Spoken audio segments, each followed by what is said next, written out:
Prête-moi ta plume. Texte choisi et lu par Rachida Mansour. Prête-moi ta plume, émission réalisée par Soubir Ketani.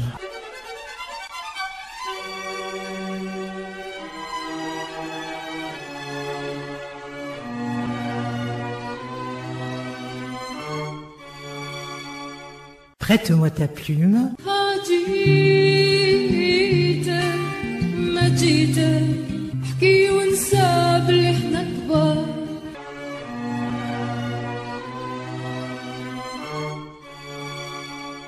Dans l'incendie, publié en 1954, Mohamed Dib décrit la misère des paysans algériens, spoliés, expropriés, et leur révolte qui sourd pendant que la Deuxième Guerre mondiale s'annonce des deux côtés de la Méditerranée, promettant plus de souffrance encore, la mobilisation militaire, le départ des hommes jeunes, dont beaucoup seront sans retour. Vous connaissez depuis quelques épisodes déjà les personnages de l'incendie qui peuplent Bni Boublen, village aux abords de Tlemcen. Les vieux d'abord, gardiens de la mémoire, passeurs, Commandar qui initie Omar à l'histoire du pays, Beddouche le viejo, à travers lequel on entend les paysans expropriés, désargentés, réduits à la condition d'ouvriers agricoles qui rejoignent le camp des innombrables crève-la-faim que la colonisation a fabriqués. Le grand Kologli qui, propriétaire pourtant, choisit le camp des humbles, face au colon Marcus, à ses subalternes, et à Kara, petit propriétaire sans cœur et avide, qui préfigure le traître, le vendu à la colonisation. Puis il y a tous les autres, Sid Ali, Issa Ben Salem, Adda, Slimane El-Mskin et Hamid Serraj, le syndicaliste qui vient à eux, chez eux, pour les aider à donner corps à leur colère. Vous connaîtrez mieux encore les femmes de tous ces hommes, dès lors que le spectre de la guerre et des morts à venir se rapproche. La vie des femmes de pauvres n'est-elle pas chevillée au chagrin, au deuil, aux lamentations? Mais chez elles aussi la colère est dévorante. Et puis Dib parsème son texte de jeune pousse, rappelant la vie et son éternel renouvellement, la génération à venir, qu'incarne Zhor, l'adolescente, la presque femme, et Omar, 11 ans. Attentifs tous deux aux événements qui secouent le monde des adultes, mais d'abord aux prises avec la sève qui s'empare de leur corps en mutation, en plein éveil. Prête-moi ta plume.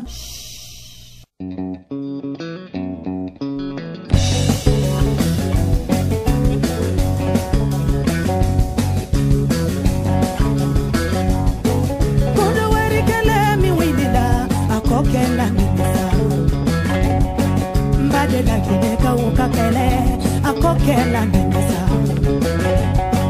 Kongo Zaire ko bekele mina ako bekele nimesa Kele manyinde Dusu manyinde Oh mansaba Nasumsuma yalangan dusu maraye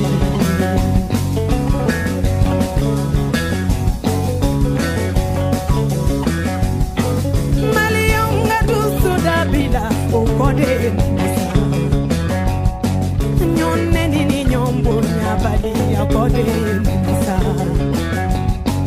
Kela bayini nyon lanja bani okode nisa Kele manyinde Dusu manyinde Oh mansaba Nesumsuma yalangan dusu marayi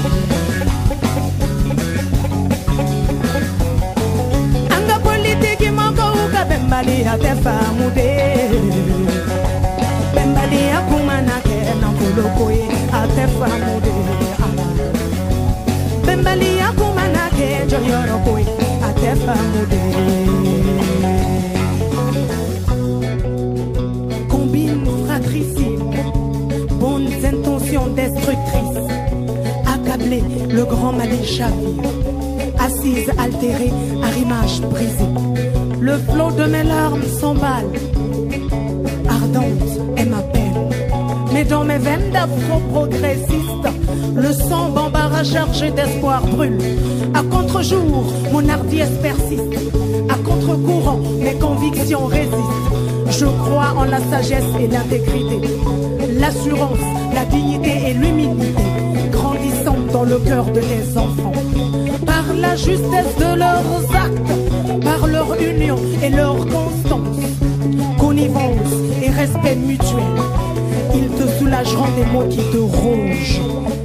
Je t'aime, Afrique, Afrique, je t'aime.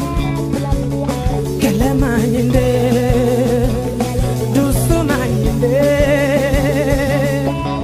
oh Mansaba, Nesumsumaya Dangandu Sumaradi.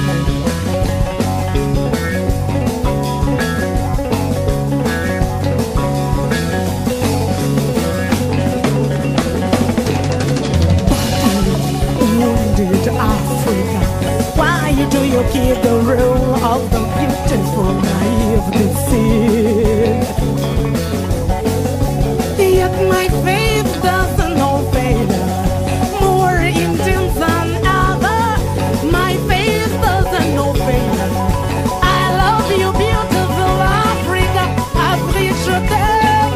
I love you, beautiful Africa, you're beautiful Africa. Hey, hey, hey, hey, hey, hey.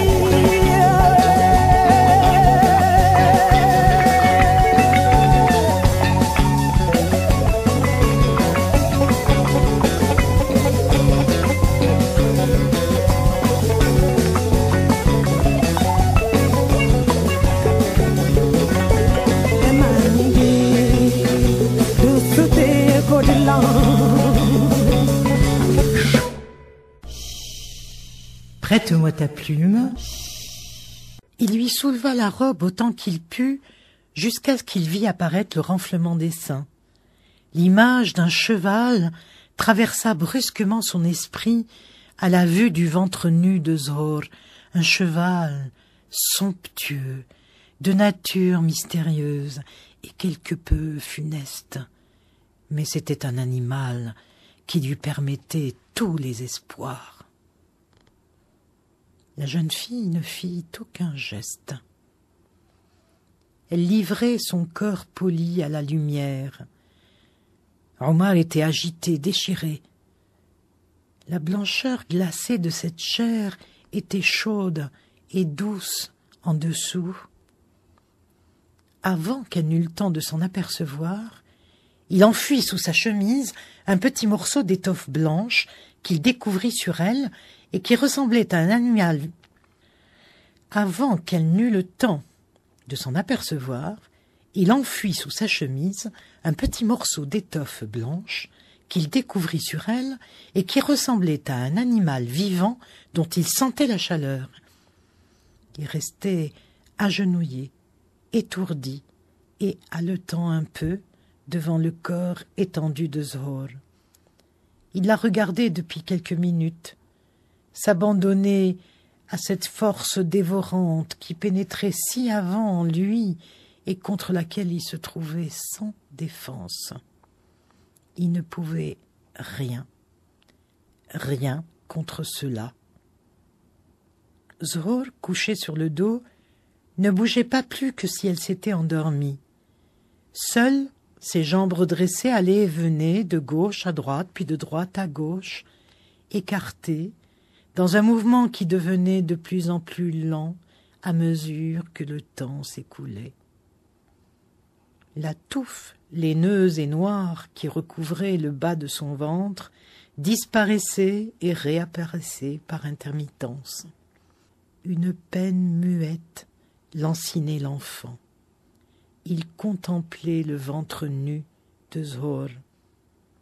Soudain, avec une résolution farouche, il cracha à 3 reprises. « Tfou! Tfou! Tfou !» Il se releva et du même mouvement fila d'un trait, serrant d'une main contre sa poitrine le petit paquet.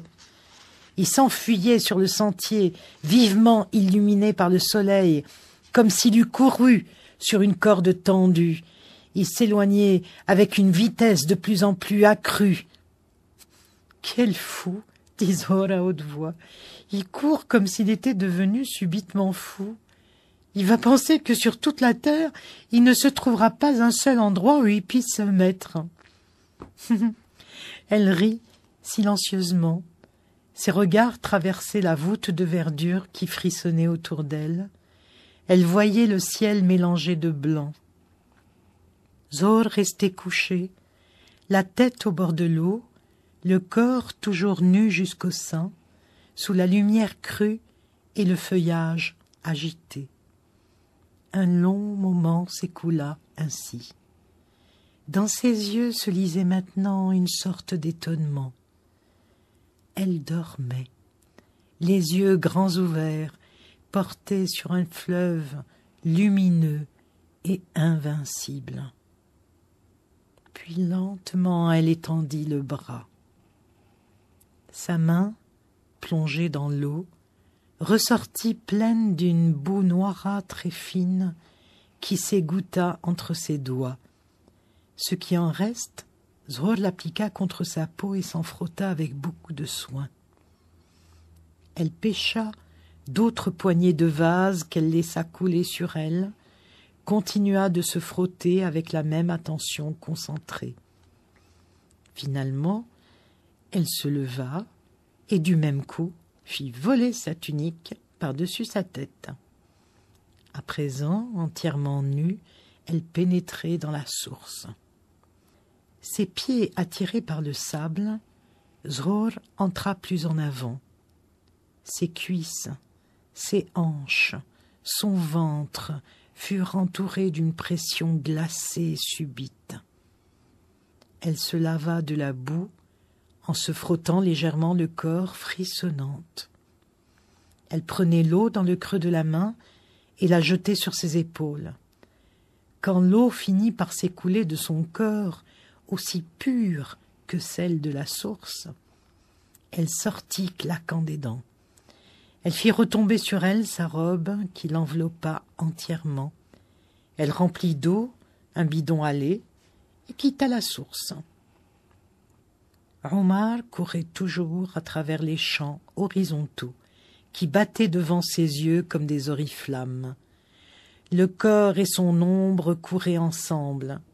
La boule d'étoffe qu'il avait volée à Zohar tomba au cours de sa fuite sans qu'il la vît et alla rouler dans un fossé comme une bête qui n'était ni apprivoisée ni dressée. Mais avant de disparaître, elle laissa sur sa peau un relent qui devint un mystère dans la vie du jeune garçon. Omar ne fut plus dans le lointain qu'une sauterelle dans une poussière rouge et or. Prête-moi ta plume.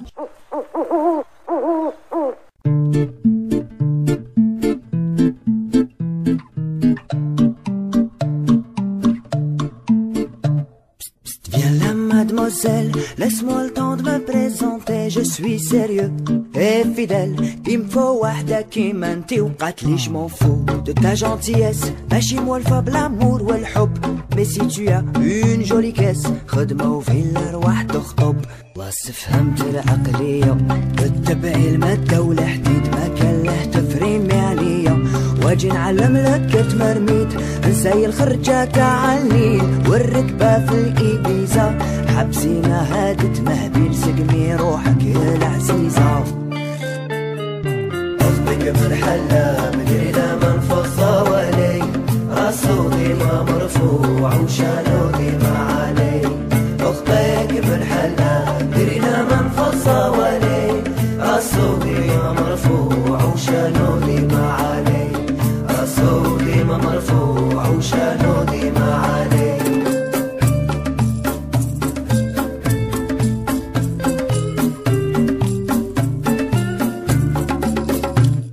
دير لو صون فطرولي تخلصي لعمرك التيكي سخانة ولا راكي كولي بكلا نسمعك تشكي وبالك يطلي مزجاجة سينو يكحلولك وانا نغير خلي بلاصتك للحاجة والربح شوية تعاوي الخير حرقت لي راسي بالهدرة جرو جيبولي مامورفين وحشة الشوبينغ يدغى avec ses mille et une copines عتليتين الأغسطو شيك s'il te plaît mon petit poussin شوفي دوك نجبد لك عينيك في الجبرة ما عندي لي زورسان أخطيك بالحلة مدينة من فصوالي راسو ديما مرفوع وشانو ديما علي أخطيك بالحلة مدينة من فصوالي راسو ديما مرفوع وشانو ديما علي راسو ديما مرفوع وشانو ديما علي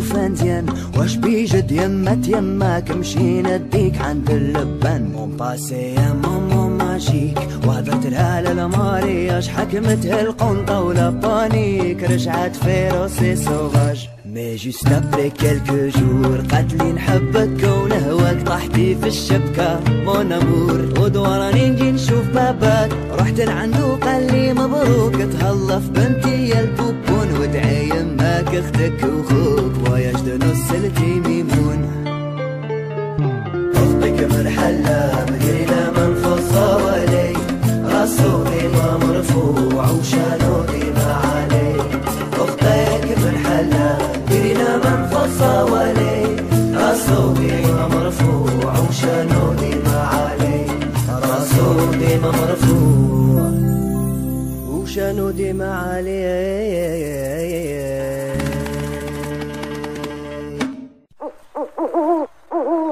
Prête-moi ta plume.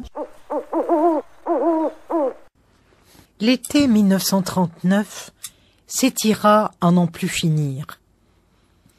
Il se survécut en journées lourdes et belles. Les moissons avaient été faites depuis longtemps.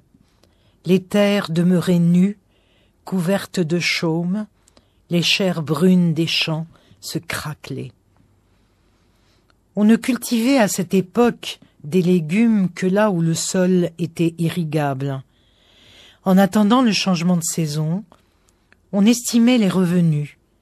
Les récoltes n'avaient pas été mauvaises. « Il faut le reconnaître, » disait Qara'ali à ses voisins. « Le blé dur et l'orge, ça a donné pas mal cette année. » Il faisait le calcul. Sa tête s'enflait de chiffres. Il comptait mentalement les sacs qu'il avait pu remplir et aligner dans la resserre. C'était bon. Et le petit lait. Jamais il n'aurait cru qu'il pouvait en retirer autant de sous. Son petit lait épais et gras, à la vérité du babeur, était un délice. Jusqu'alors, il ne le vendait pas. Il le laissait pour la consommation de la maison. Et les cerises, et les bigarreaux. Ah, c'était une belle saison. La récolte avait été fameuse. Dans les familles des cultivateurs, on en mangea même, des cerises piquées, entamées par les oiseaux, qu'on ne pouvait porter sur le marché. Qara en descendit à Tlemcen pour sa sœur et sa nièce. Il les leur offrit. Bah, dans quelque temps, il irait leur présenter de l'huile qu'elle lui réglerait en bon argent. Combien pour ces cerises? Non, il refusait absolument. Il leur jura par Dieu qu'il ne prendrait pas un réal. Qara songea aux olives. Cette année, personne dans le pays ne devrait s'en douter, du moins jusqu'à la cueillette. Les colons de Mansoura avaient consenti à lui céder leur récolte sur l'arbre. On ne saurait prévoir ce que cela donnerait, mais Qara se réjouissait. Il avait évalué, lui, ce qu'il y aurait à gagner. Et à l'estimation, les colons n'avaient pas fait les difficiles. « Ce sont des innocents, » pensa-t-il. « Ils le resteront tant que les Arabes ne leur dessilleront pas les yeux. » Jusqu'à présent, Dieu merci, aucun commissionnaire, aucun courtier n'avait encore conçu l'idée de venir rôder autour d'eux. Il méditait sur lui-même avec compassion. Si un musulman obtient un profit, c'est que ses frères ne l'ont pas vu, se dit Kara. Les colons, sur recommandation des bureaux de la sous-préfecture, lui avaient fait aussi des promesses pour les années suivantes. Avec ces bruits de guerre, se dit-il, sait-on jamais. Il se souvenait de l'autre dernière. Bouchnak, Ben Youb faisaient aussi les mêmes comptes dans la chambre noire de leur cœur. Durant toutes ces journées, ils vaquèrent silencieusement à leur ouvrage. Ici, les propriétés partaient de la plateforme de l'El Seti et des hauteurs environnantes, coulaient dans le creux du pays pour aboutir, après la route de Sebdou, aux premières assises de la plaine. C'étaient des terres médiocres, et les cultivateurs mangeaient et vivaient pauvrement. Mais la vie à Bni Boublen allait son train. Calme, sérieuse, faite de calculs réfléchis, de projets qu'on ressassait longtemps, d'appétits renouvelés et vivaces, de travaux quotidiens indispensables au surmaintien de l'existence. La nouvelle commença à circuler à ce moment-là. Les maisons se mirent à vivre avec une espèce de grondement souterrain dans le ventre. La guerre, disait-on. Cette énorme présence, s'annonçant tel un orage, cette force tâtonnante et inexorable, vint, on ne sut comment. À Bni Boublen, on s'en étonna. Comme à Tlemcen, dans la campagne, les villages et les douars endormis des alentours, le premier choc passa. Mais la vie ne reprit plus le même cours uni qu'auparavant. Les deux fils Ben Youb partirent. Djilali, l'aîné, fut mobilisé en même temps que le cadet. Il avait fait son service en France 8 ans avant. À présent, il s'en allait en laissant une femme et 2 fillettes. La guerre, qu'est-ce que ça nous fait? Ça éclate dans tes pays lointains, en France, et va savoir où encore. Nous nous occupons de nos affaires, nous plantons nos légumes, nous, le reste ne nous regarde pas.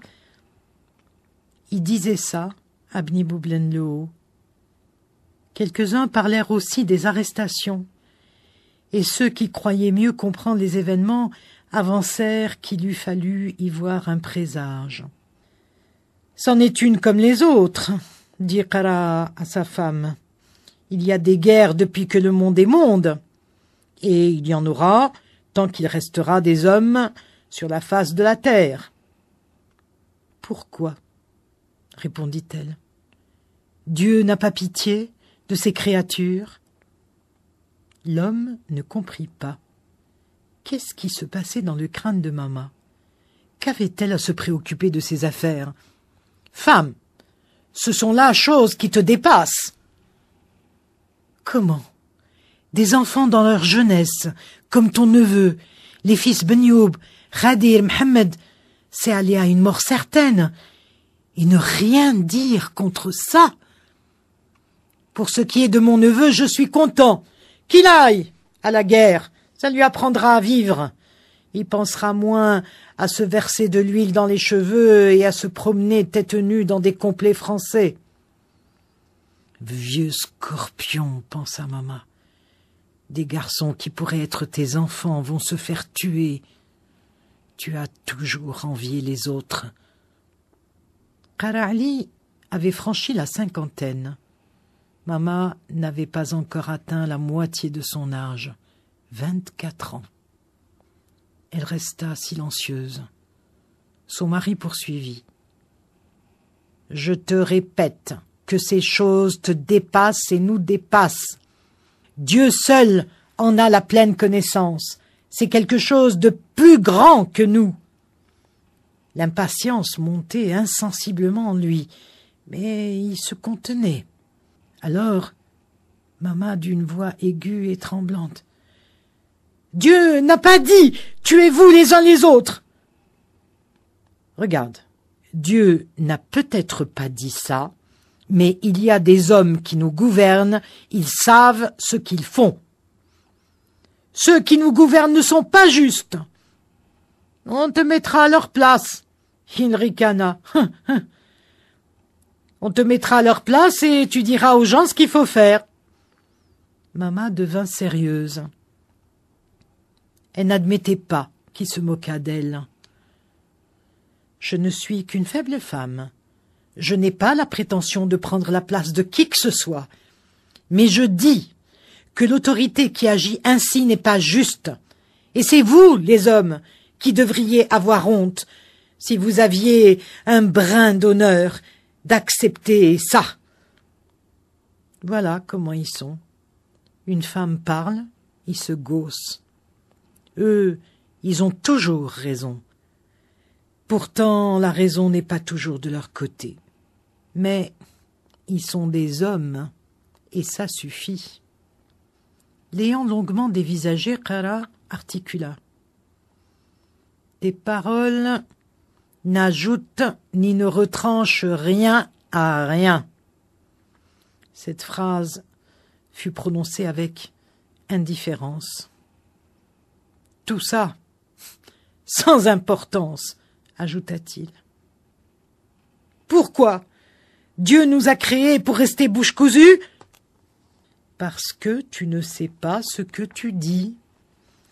Parce que vous voulez que nous restions bouche cousue. Tu dis vague. C'est bien, je me mettrai une muselière, convint maman. Qara se rappela les raisons de cette guerre que lui avait donnée l'autre jour Abdallah l'épicier. Et à son tour, il voulut servir ses explications à maman. Mais il se ravisa, une femme. Qu'allait-elle y comprendre? Prête-moi ta plume.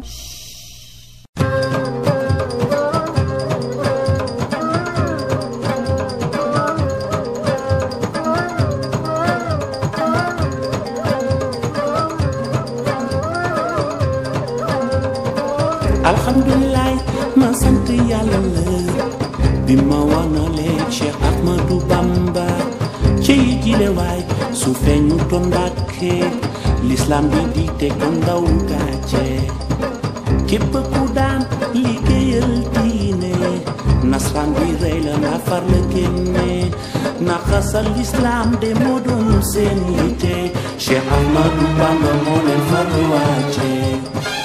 Shukran laka, shukran laka, shukran, shukran, shukran, shukran, Ahmadou Bamba. Shukran laka, shukran laka, shukran, shukran, shukran, shukran, Ahmadou Bamba. Xamal na ma Yàlla, xamal ma yonentam, wax ma ni jaam de jaamu sangam. Li tax ñu naan ko Xaadimu Rasuul, moo ma yëngal ba ma far ca soobu. Lekketu ne nee nañu naxu du béy bu ñëpp daw jublu gis nañu fa du rëy yàgg na ma gëstu lu jëm ci Bamba mësuma gis fu mu juyo waaja. Shukran laka, shukran laka, shukran, shukran, shukran, shukran, Ahmadou Bamba. Shukran laka, shukran laka, shukran, shukran, shukran, shukran, Ahmadou Bamba. Mënuma laa fay xanaa ma wéy la liggéey ba dee rek ngir at Yàlla Mbàkke danga yaa ginnaaw kanam nañ la ci yow ngir mën a jëm ca kanam.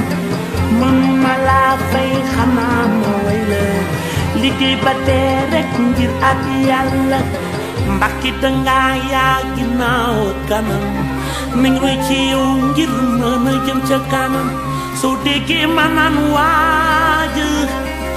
waaja mooy ki waajal gaaña te kooku daal moo di doomi Abdoulaye ja ca Medina Ahmadou Mbacké man de sant naa la jaajëfe bàyyi Mamadou Lamine Bara sama diggante ak Yàlla yaa ma ko leeral lu ne wane nga ko te taxul nga jeexal yaa tax may balik tiir maate kenn dootuma àtte te banaa xeebaate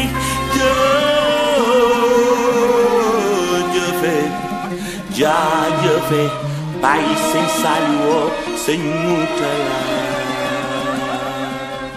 shukran laka shukran laka shukran Modou Bamba shukran laka shukran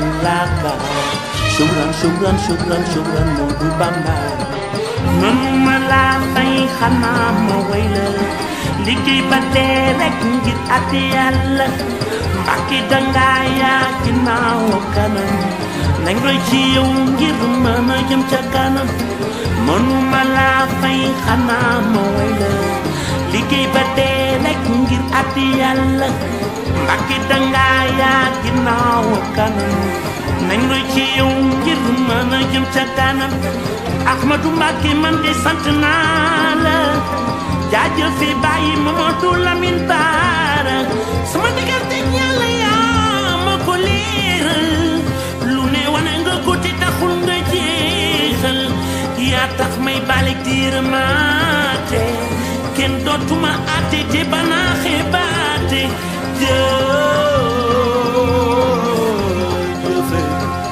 jaajëfe bàyyi sëñ Saliou sëñ Moutala shukran laka shukran Modou Bamba shukran laka shukran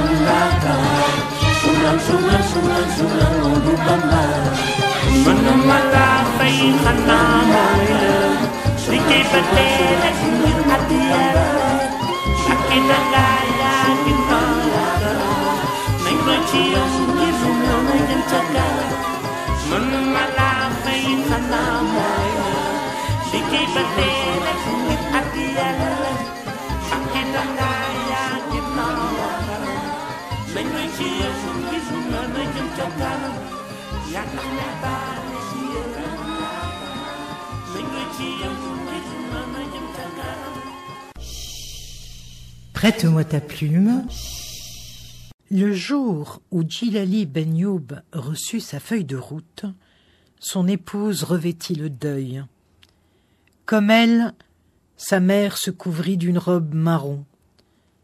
2 hommes qu'on lui enlevait d'un coup. Le même destin frappa aussi à la porte des Mohammed.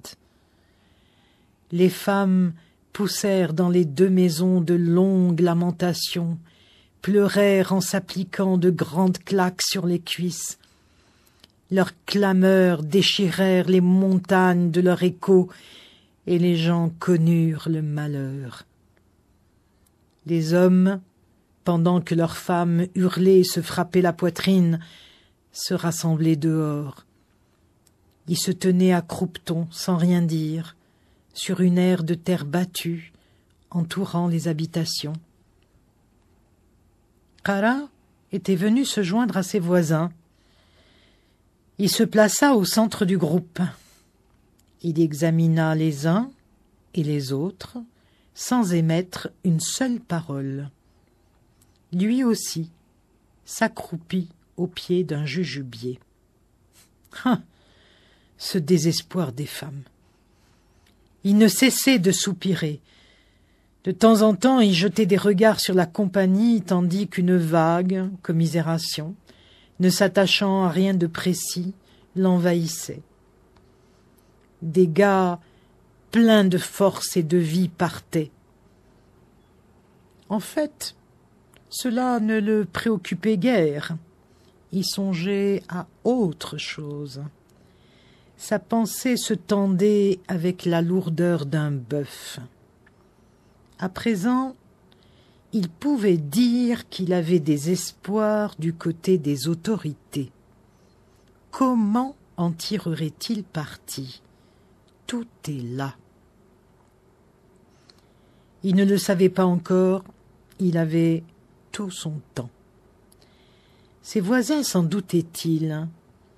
Kara crut flairer quelque chose comme un soupçon chez Ben Youb. Il observait depuis quelques jours une certaine froideur chez lui. Kara se remémora l'entrevue qu'il avait eue avec le sous-préfet. Le représentant du gouvernement l'avait convoqué au printemps dernier lors de la courte grève des ouvriers agricoles. Mais ce n'était peut-être que des idées qu'il se faisait à propos de Ben Youb. Il promena ses regards sur l'assistance pour chercher une réponse à ses doutes. Ses yeux, presque phosphorescents avec leurs cils passés au khul, évoquaient ceux d'un chat sauvage. Sa pensée se déploya comme une eau sourde. Ça avait été cette fois-là le premier jour de sa vie qu'il franchissait le seuil de l'hôtel de la sous-préfecture. « Quand on veut construire, lui déclara monsieur le sous-préfet à cette occasion, il faut une base. Nous voulons une base morale, l'union de tous. Nous ne pouvons agir que coude à coude. Je dirais mieux, cœur à cœur. » Il rappela que de nouvelles lois touchant les indigènes devaient être promulguées et plusieurs des anciennes allaient être révisées. Il y a, bien sûr, poursuivit-il encore, un ramassis de séparatistes dangereux ou de rêveurs imbéciles. Ils font ce qu'ils peuvent pour troubler l'esprit des honnêtes gens.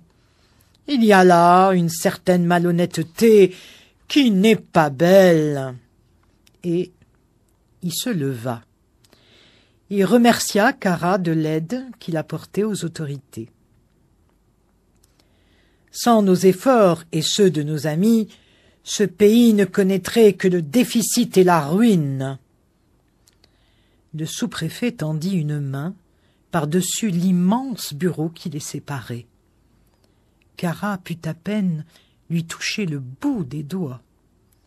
Tout en se dirigeant vers la porte à reculons, n'osant pas tourner le dos au personnage, tout en se dirigeant vers la porte à reculons, n'osant pas tourner le dos au personnage officiel, il porta à plusieurs reprises la main à son front dans une sorte de salut militaire. Kara comprit alors que tous les espoirs étaient permis.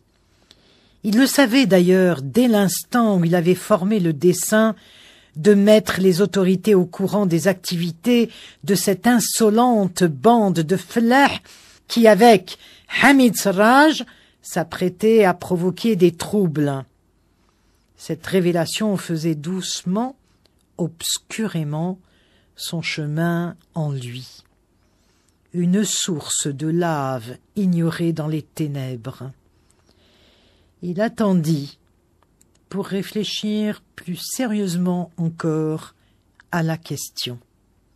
Il songea que Ben Youb et Mohammed auraient des difficultés à mener leurs travaux avec 3 hommes en moins. Il entrevit des cultures à moitié abandonnées. En lui surgit un sentiment de satisfaction. Ses voisins iraient sûrement vers leur ruine.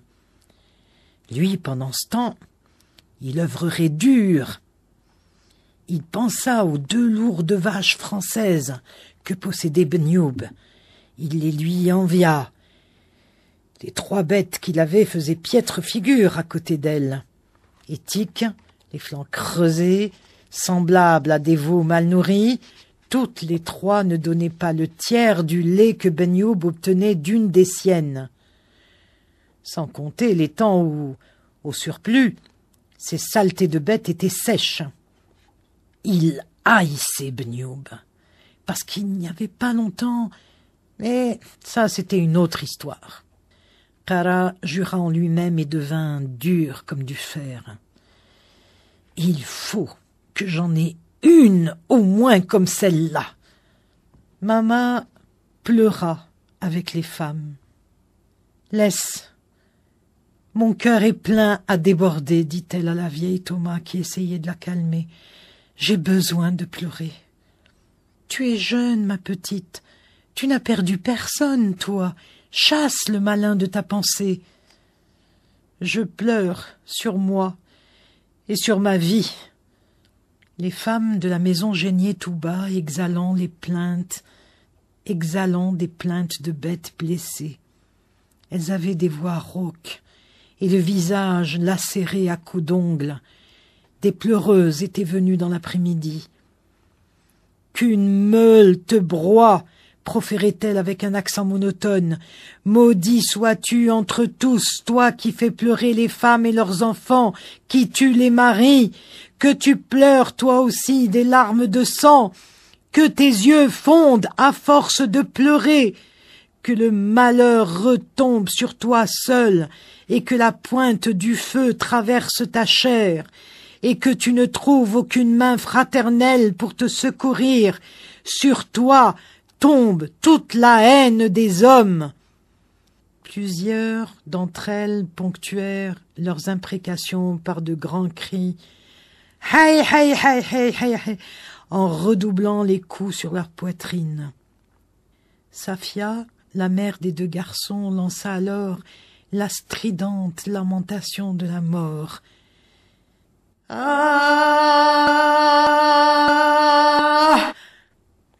Elle se frappa 3 fois les cuisses. « Maudit, maudit soit-il !» Elle continua de crier. « Quelle torture!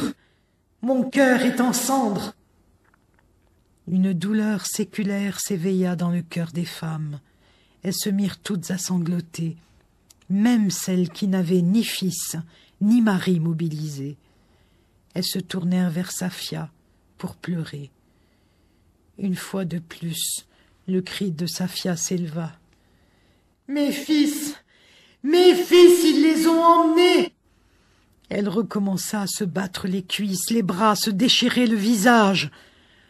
Au bout d'un moment, une des femmes dit « Safia, ma sœur, il vaut mieux que tu te calmes. Je fais ce que je peux, ma petite sœur. » Puis Safia s'apaisa, complètement immobile. Sur le rebord d'un matelas, elle posait une main dans l'autre. Plusieurs voisines s'étant approchées d'elle, elle n'eut point la force de leur parler. Elle ne pouvait qu'articuler dans un gémissement étouffé. « Mes fils, mes fils !» Quelques-unes qui s'étaient rassemblées devant la porte entrèrent, tandis que les autres restaient sur place, debout. Celle-ci, un fichu sur la tête, se tenait sur une ligne. De temps à autre, elle portait la main à la bouche, apitoyée. Prostrée, Safia se plaignait monotonement. Ya Ouladi, ya Ouladi. D'autres femmes s'affairaient dans la cour comme pour une cérémonie funèbre. Le silence s'appesantit sur la campagne durant les jours qui suivirent. Depuis, beaucoup d'épouses, de mères, de sœurs, gardèrent leurs robes marron et les châles sombres dont elles avaient couvert leur tête. Prête-moi ta plume.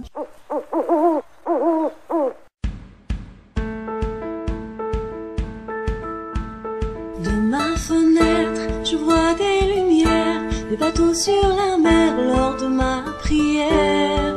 De ma fenêtre, je vois l'hirondelle qui annonce l'été sous notre grand soleil. De ma fenêtre, je vois des enfants qui jouent au ballon au coin des ruelles, qui avec la misère et sans argent arrivent enfin à goûter au bonheur.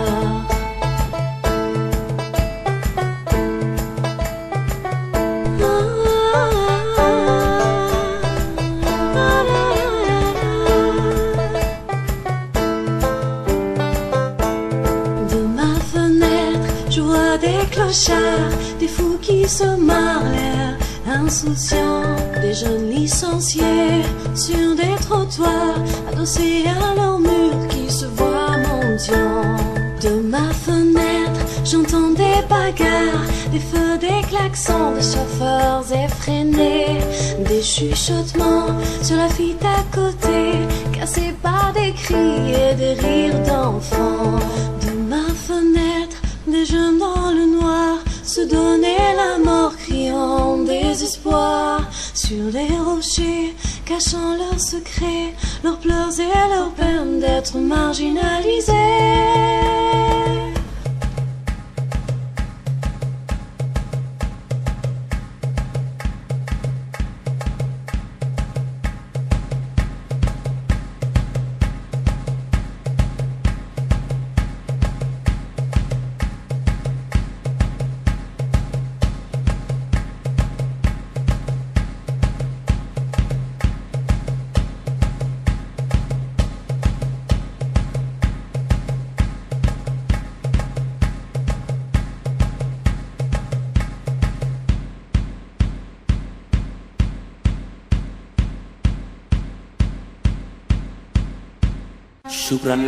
Prête-moi ta plume. L'agent de police fixa Hamid de ses petits yeux mouillés. Il agita en l'air des mains qui débordaient des manches d'une vareuse marine. Hamid observa ce regard de noyé entouré d'une chair blanche. D'autres agents emplissaient la salle. Depuis un instant, leurs voix indistinctes brouillaient l'atmosphère enfumée du commissariat. Une odeur d'homme, stagnante, adhérait aux murs bruns, aux misérables pièces d'ameublement, aux scribes. Cette odeur témoignait du passage de milliers d'individus. Calme, indifférent même, Hamid ne se souciait pas de ce qui allait arriver. Les agents groupés près de la porte vitrée s'approchèrent. Ils l'entourèrent.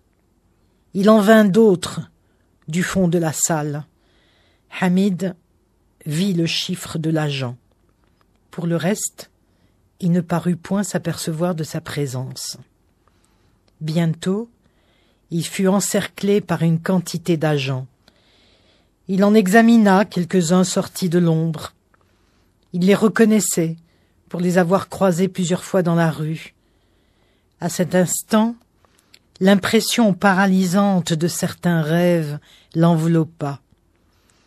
Ce fut comme si l'air eût été d'un poids infiniment lourd. Non qu'il les craignît, c'était plutôt de la répugnance. Dans ces visages, quelque chose était mort. Le chiffre parlait depuis quelque temps. Ses collègues se pressaient autour de lui. Le chiffre continuait de palabrer. Hamid n'écoutait pas. En lui se dressait une muraille. Le chiffre leva la main et lui appliqua une gifle. Hamid en eut la tête ébranlée. Il ne sourcilla pas. Le chiffre s'écria « Voilà encore un de ces salauds !» Cette fois, Hamid l'entendit. Il le dévisagea, et il comprit que le chiffre n'avait pas supporté son regard. Il décela chez lui le fléchissement de celui qui plie le genou. La prunelle imprécise absorba l'humiliation. Le chiffre abattit son poing. Il se produisit un éclatement dans la figure de sa rage. Quelques agents cognèrent aussi. Devant eux, ignorant les coups qu'il recevait, Hamid se taisait. « Je ne risque que ce que j'ai prévu, » se dit-il. Ils l'enserrèrent de plus près, l'entourèrent comme une matière brute. Un coup, plus rude que les autres. Sous le choc, la face de Hamid exsangue jusque-là s'alluma. « Pourquoi agissez-vous ainsi » demanda-t-il. Les coups plurent sur lui. Il chancela, projeté de côté. Son visage redevint livide. « Saleté !» proféra-t-il. À la même seconde, il s'affalait par terre. Il les laissa frapper, essayant seulement de se garantir pour qu'ils ne l'abîment pas tout à fait. Les coups sonnaient dans sa tête, dans son corps. L'engourdissement l'envahissait. Il ne sentait plus son nez, ses yeux, mais les oreilles lui brûlaient. Humide et chaud, son sang ruisselait. Il ne bougeait pas, ne cherchait plus à s'abriter des horions. D'un jet, le chiffre lui envoya un crachat. Un autre lança « Saligo, espèce d'enfant de pute !» L'un d'eux le foula avec de grosses chaussures. Quelques-uns suivirent son exemple. Au jugé, dans son cœur allongé sur le carrelage, ils assonnèrent des coups de brodequin. Hamid ne concevait plus qu'une chose. Une seule idée restait claire dans son esprit. Ne pas se laisser détruire. Vivre. Il n'y voyait plus. Le sang dégoulinait dans ses yeux. Puis le calme se fit, suivi d'un silence redoutable qui se prolongea. Quelqu'un approchait, dont on entendit le pas sonner de loin.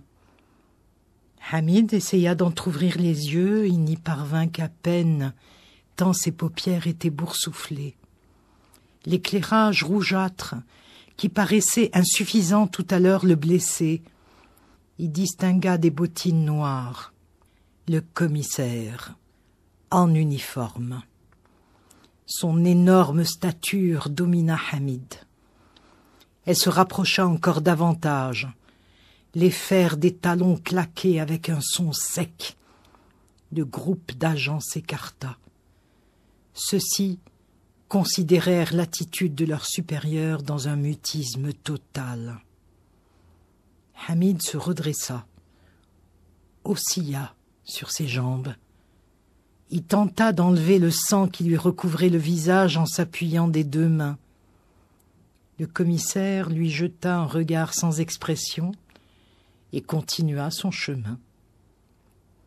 Hamid se retrouva enfermé dans une cellule.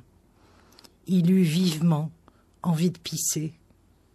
C'était un besoin impérieux, d'autant plus urgent qu'il avait eu froid toute la nuit. Les policiers avaient jeté sur lui plusieurs seaux d'eau pour que les marques des coups disparaissent. À maintes reprises, on l'avait interrogé, lui demandant s'il connaissait des personnes dont les noms lui avaient été cités. Comme il ne répondait à aucune question, on l'assommait. Puis l'interrogatoire reprenait. De nouveau, ces étranges murs de brouillard. Tout cela appartenait à un autre univers, parvenait d'un monde qui fuyait, qui cessait d'exister dès que la pensée tentait de l'étreindre. Un monde sans conséquence. Mais cette chambre était bien à lui maintenant. Il l'avait vue quelque part. Il n'y avait aucun doute. Mais où? Il ne savait plus, ne se rappelait plus. Il y avait quelque chose ici qu'il ne pouvait discerner avec netteté. Ah, comme c'était irritant! Était-ce une chambre mortuaire? Je ne suis pas mort. C'était comme la mort.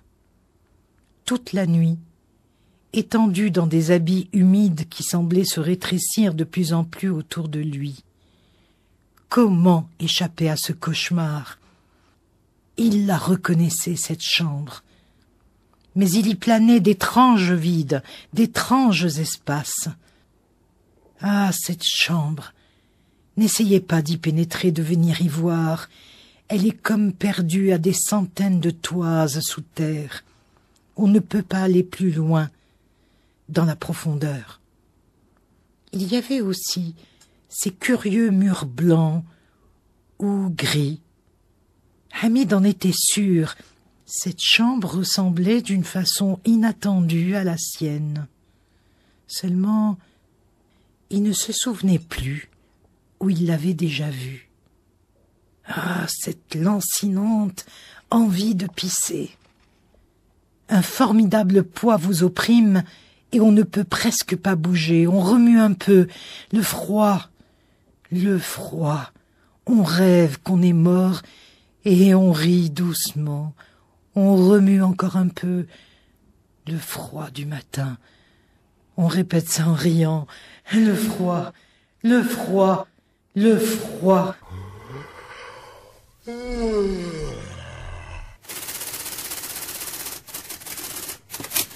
Prête-moi ta plume.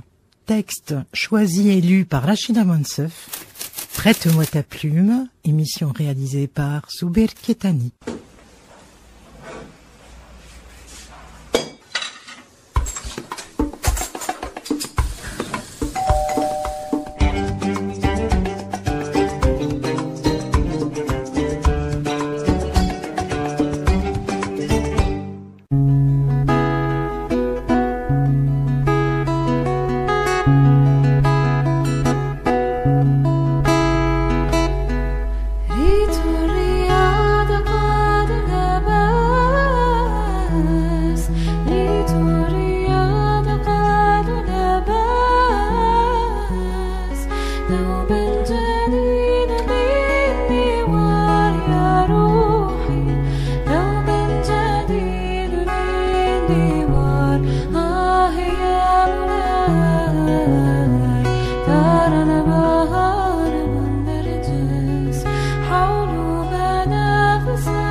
ترى نهار